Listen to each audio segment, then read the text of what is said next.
All right, hey folks. So today I'll be answering the question of whether obesity is actually an epidemic or not, and the implications of that on us and our fat loss efforts. So, firstly, thanks for making it onto my channel. If you have any questions or comments, put them down below. And if you'd like to work with me on your own strength and physique goals, there is a link in the description. Now, this video was inspired by a guy that I follow on Instagram called Alan Roberts. Seems like a very much a no BS type of guy. Has some good information. He really rallies hard against this sort of haze movement, and he has some interesting and entertaining pieces on Instagram. So I want to talk a bit about this study that he discussed a couple of days ago on his Instagram post, and it was to do with the idea of obesity actually being contagious. And I thought, given the world events that we currently are exposed to, and the fact that this is a fitness and bodybuilding channel, I thought it'd be a good idea to sort of marry the two and look at the implications of obesity being a spreadable thing, condition, which is strange, isn't it? Like, it's one of those, we do talk about the obesity epidemic, but whether it's actually contagious or not is up for debate, I think, or potentially not after this study.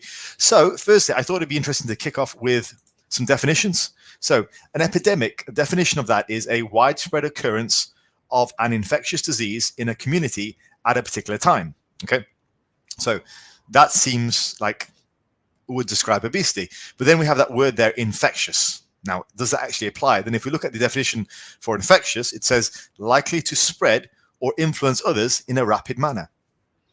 So it would appear by dictionary definition that actually, yes, obesity is an epidemic, because the definition of infectious in this circumstance, if we're moving away from the medical definition, is just simply this: it is likely to spread and influence people. Ergo, we could say that, yes, obesity is an epidemic. So now let's dig into this a little bit more, and I've got a few slides here as points of discussion. So firstly, some results from the study. Now, the study focused mostly on close relationships that we have with friends, siblings, and your partner. Now, I will link the study down below, so it's available for free access. I believe it's called The Spread of Obesity in a Large Social Network Over 32 Years. So let's go over the findings, and then let's talk about some discussion points, and I'd love for you guys to chime in below. So firstly, with regards to friends, there was a 57% chance that you were more likely to become obese if a friend became obese.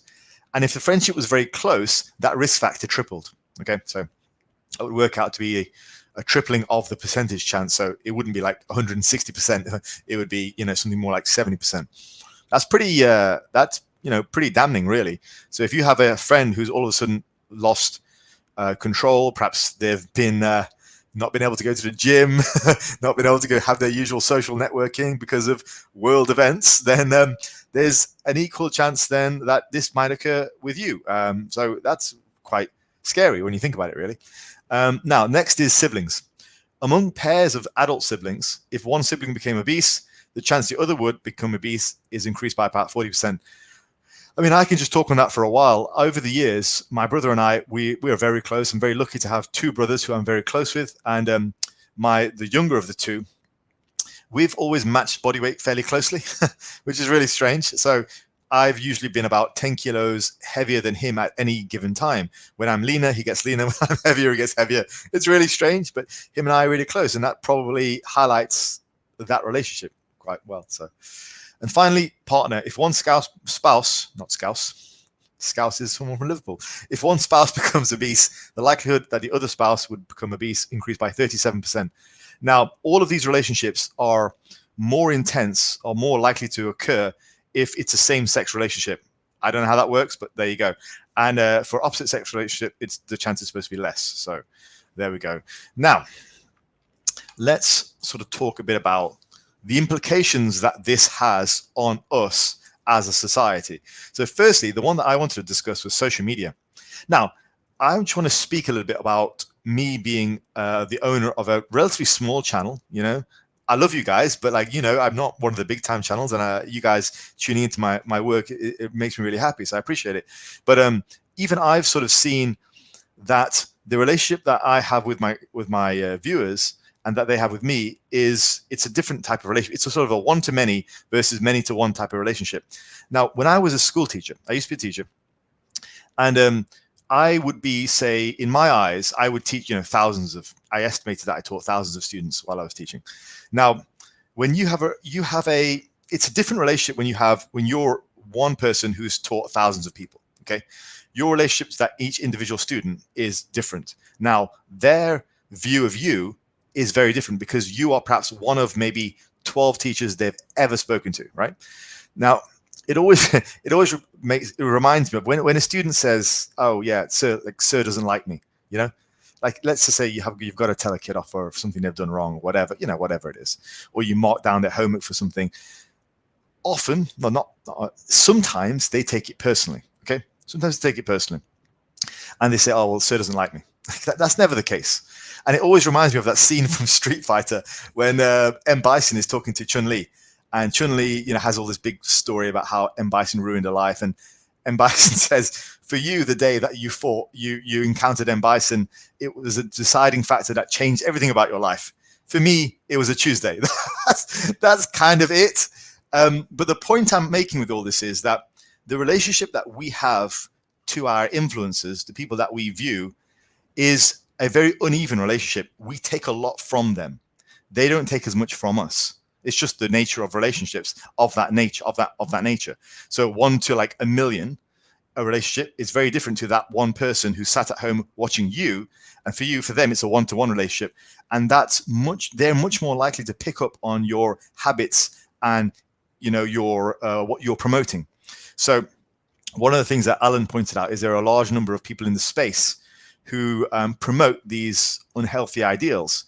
And I think that can be quite dangerous. In a similar way to people who promote disordered eating type of behavior can also be dangerous to those people who are predisposed through those type of behaviors. So nobody would argue that we should rally against eating disorder type of behavior when it comes to people who are anorexic or bulimic and all that kind of stuff. So we could apply the same thing to people who are obese because, we know medically speaking, that's not good. Right? So social media is an interesting one because you have these wide range of people and you have these millions of people at home who are watching them, and they form a relationship with that person. Well, at least they feel they do. As I was saying, from the content producer, you're not getting any of that. You're just you. You don't necessarily get the influence of in my case, hundreds of people, and in other people's case, like, whoever, like Greg Doucette, like millions of people that he talks to, right? So you don't necessarily get their influence, but they get yours. So when you're in the public eye, you have to be very careful about what you say, I think, because it will have an influence on people. And so then if you have somebody who's promoting unhealthy ideals, we have to start questioning, do we want to be listening into that person? It's, again, to go back to the teacher thing. As a teacher, it was generally considered to be malpractice or a bad thing if you discuss your own political beliefs. Okay. So I never used to talk to the students about my political beliefs personally. If I did, like, if it's form time and we're generally talking about politics and somebody asks me what I think, I would always just present both sides of the coin and say, well, there's this possibility, there's this. Like, well, sir, what do you think? Like, it's not something that I want to discuss because I would have an influence on them. And that's not what I want to do because that's not what I'm trying to build. I'm trying to get them to see things and for them to then make up their own mind. And I think we have to be careful when it comes to social media because of that, you will form a relationship with that person you see on social media and you'll think you know them. And so then you'll get that influence, which the study is saying you would do if it was a close friend of yours. I believe that to be true. I definitely do. Whereas as a content producer, you don't necessarily get that influence from everyone. You don't have that relationship with everyone. It's like you to 1,000 or whatever, or you to 1,000,000. So I think, bottom line, we've got to be careful with the types of influences we have and we allow ourselves to watch on social media and just make sure they're aligned with our core beliefs. All right, the next thing is community ideals. I wanted to give the example here of Bollywood. Now, I don't know if you guys are familiar with Bollywood. I mean, my mother watches quite a lot of this, but basically, everyone in Bollywood is just jacked. It's hilarious. I don't know what it is. In regular Hollywood, you get your action guys, right? You get your Stallone. I don't know who's an action hero these days, but Stallone, Van Damme, whatever, whoever's popular right now. But like in Bollywood, everyone's jacked.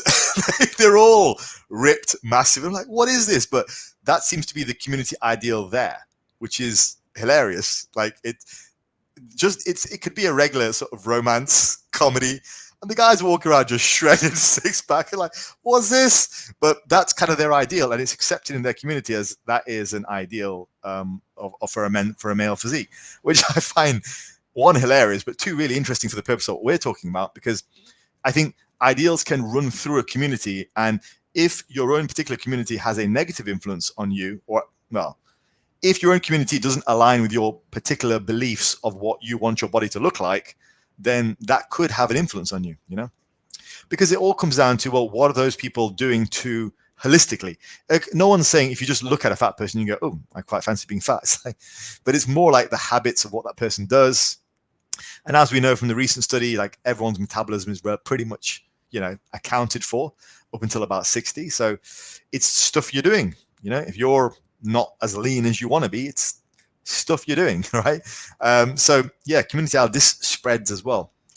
And I think I had one more. Yeah, historical ideals. I've talked about this before, but if you go back to sort of Henry VIII times, like women were considered attractive when they were a bit plumper, like pretty heavy set women. Again, not saying anything about that, but I'm just saying that was considered to be more of an ideal. Like if there was a Vogue magazine back in Henry VIII times, it would look very different to what it is now, right? So there is a trend of the times as well. And I think we have to be very careful on the internet right now, because there are people out there who are, just by virtue of talking about their daily habits and all that kind of stuff, they might not even be promoting obesity. They might just be saying, hey, this is who I am. This is what I do. But that may have an influence on you if you're consistently watching that information.